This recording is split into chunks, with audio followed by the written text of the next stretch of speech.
Good morning, students. In the previous class, we have discussed about electronic space division switching. In that, we have discussed stored program control, load deciding parameters of SPC. Okay. Now we are going to discuss about centralized SPC. Okay. Centralized SPC. Explanation of centralized SPC. The first stored program control system is used in microprocessor architecture, which indicates central of control. With the rapid growth of mini and microprocessors, the ability to employ dual, triple or multiprocessor control to more complex but reliable distributed architectures. Okay. Thus, we can classify SPC, stored program control, as either to be centralized or distributed SPC. Okay.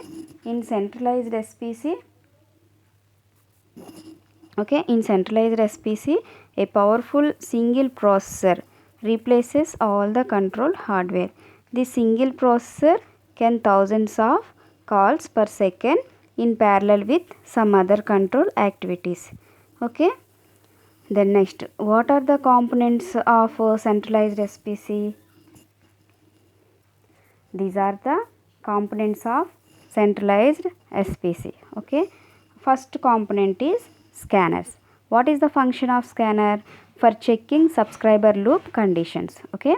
What is the function of scanner? For checking subscriber loop conditions.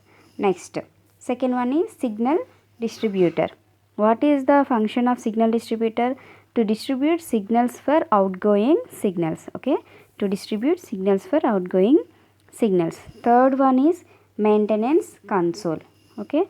Third one is maintenance console. What is the function of maintenance console?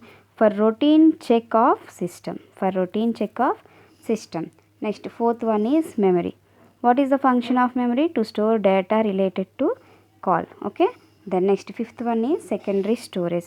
What is the function of secondary storage?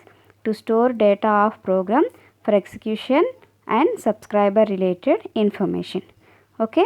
These are the components of centralized SPC. Okay. These are the components of centralized SPC. Okay. Then next, the memory used in SPC exchanges is of three. What are three types? What are they? Program memory or store. Okay. Program store contains all the control functions to be performed by the exchanges. The next one is data memory store.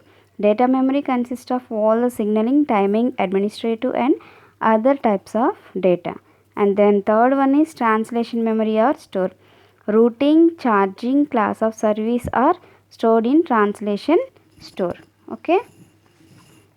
This is the centralized SPC structure. Okay. Block diagram. This is the centralized exchange, centralized SPC block diagram. Okay. Besides the control processor, there are three major blocks, which are scanners, distributors and switching networks. Okay. And switching network scanners.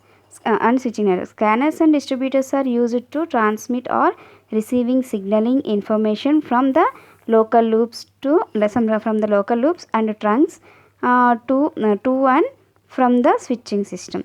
The human machine interface combines elements of both hardware and software to allow operative, administrative and maintenance personnel to interact with the SPC system. Hardware includes video display monitors, keyboards for entering data. If there exist certain difficulties which cannot be overcome automatically, then hardware keys buttons are to be used, as they permit manual reconfiguration. Terminals help maintenance staff to quickly and safely locate faulty hardware. Okay. Also, extensive diagnostic and troubleshooting software support exists to carry out these tasks automatically and manually. Okay. This is the configuration. Okay. The line scanners can scan the subscriber line for every 100 milliseconds to detect on or off hook conditions, on or off. hook conditions, while trunk scanners the same time scan for detecting busy or ideal conditions. The interconnections required between the lines, trunks and services and services. Okay. Services circuit is provided by the switching network. Okay, it supports two major parts known as the line link frame and trunk link frame. Local processing is a sequential processing that involves a thread of actions being performed based on the prevailing signal conditions and inputs. Okay, this is the centralized SPC. Okay, this is the centralized SPC. Okay, then different types of modes. Okay, then different types of modes in which a dual processor can be configured. Okay, a dual processor can be operated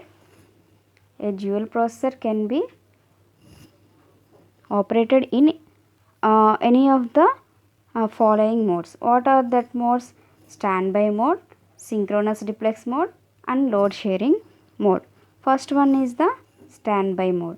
This is the block diagram of standby mode. Exchange environment, P1, P2 and secondary storage. Okay, from this figure it can be observed that it contains an active processor P1, okay, standby processor P2, an exchange unit, okay, and an exchange unit and a secondary storage. The standby mode processor is used whenever an active processor fails to operate. Okay, the standby mode processor is used whenever an active processor fails to operate. This configuration is mainly used for restoring the state of exchange system. That is, it checks the status of trunks, subscribers and determines the paths established between the switching networks. Okay, this can be accomplished in small exchanges by scanning the status signals when a standby processor is made active. During this, the call which appear at the failure of active processor gets distributed, whereas in large exchanges scanning is impossible. Hence, the status signals are copied periodically. Okay, the active processor and loaded into secondary storage. If a change occurs, the status of system stored in secondary storage is copied into online processor and resumes the operation. In this, the calls whose status is changed during the failure of active processor and last update gets distributed. Okay, and last update gets distributed. Okay, this is the standby mode. Okay, the next, synchronous duplex mode. This is the synchronous duplex mode. Okay, it shows P1, P2, M1, M2, C and exchange environment. Okay, this is the synchronous duplex mode. The synchronous duplex mode consists of two processors P1 and P2 and two memories M1 and M2 memories. Okay, and the exchange environment. Okay, and one comparator. Okay, and one comparator. Okay, if the mismatches, the faulty processor is detected and removed from the operation. Okay, the synchronous duplex mode consists of two processors P1, P2 and two memories M1, M2 and one comparator. This mode, the two processors execute the same set of instructions and the result is compared by the comparator. If it is mismatches, the faulty processor is detected and removed from the operation. Okay, if the processors produce same result, then one of the processor involves in exchange control while the later synchronous with it. However, they concurrently received information from the exchange unit. Okay, in this figure From this figure, it is observed that if the comparator detects the fault, the two processors are decoupled and runs check the program separately on their respective machines so as to detect the faulty processor. Okay, during the fault detection, the call process is stopped temporarily. When one processor is suspended, the other processor functions individually. After repairing the fault processor, it resumes its operation and copies all the memory contents of active processor. Okay, its memory and later synchronizes with the active processor and enables the comparator. Okay, if the comparator detects the fault due to the transient failure which is not identified on executing a checkout processor, then the operation is continued in three possible conditions. What are the conditions? Continues with both the processors. Okay, continues with both the processor. Second one is remove the active processor and consider the other processor. Third one, continue with the active processor and remove the other processor. Okay, this is the synchronous duplex mode. And then third one is the load sharing mode. This is the load sharing mode. Okay, this is the load sharing mode. The load sharing mode consists of two processes P1 and P2, two memories M1 and M2, exchange environment and exclusion device ED. Okay, usually these two processors, usually these